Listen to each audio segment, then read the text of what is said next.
এবার এআই ব্যবহার করে মামলার নথি লেখার মতো অদ্ভুত কাণ্ড ঘটিয়েছেন দুই আইনজীবী। আদালতের শুনানিতে জানা যায়, নথিপত্রে কৃত্রিম বুদ্ধিমত্তা প্রযুক্তির মাধ্যমে তৈরি করা কাল্পনিক আইনি রেফারেন্স ও ভুয়া মামলার উদাহরণ ব্যবহার করেছেন তারা। ঘটনাটি ঘটেছে যুক্তরাষ্ট্রের মিসিসিপি অঙ্গরাজ্যের একটি ফেডারেল আদালতে। এই জালিয়াতি ধরা পড়ার পর মার্কিন ডিস্ট্রিক্ট জাজ মামলার 4 আইনজীবীকে আদালত থেকে বহিষ্কার করেছেন। তাদের উপর বড় অঙ্কের আর্থিক জরিমানা আরোপ করেছেন এবং 2 আইনজীবীকে আগামী 2 বছরের জন্য উত্তর মিসিসিপি ডিস্ট্রিক্ট আদালতে ওকালতি করার উপর নিষেধাজ্ঞা দিয়েছেন।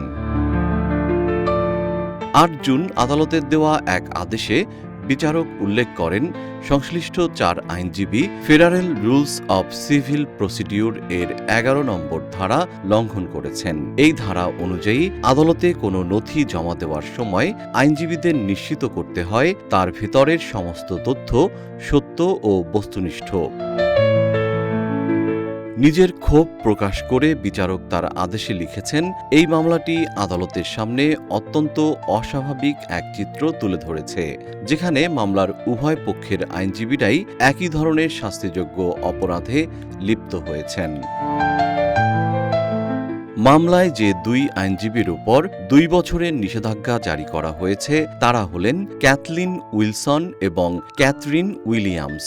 নিষেধাজ্ঞার পাশাপাশি ক্যাথলিনকে $2,500 এবং ক্যাথরিনকে $3,500 জরিমানা করা হয়েছে।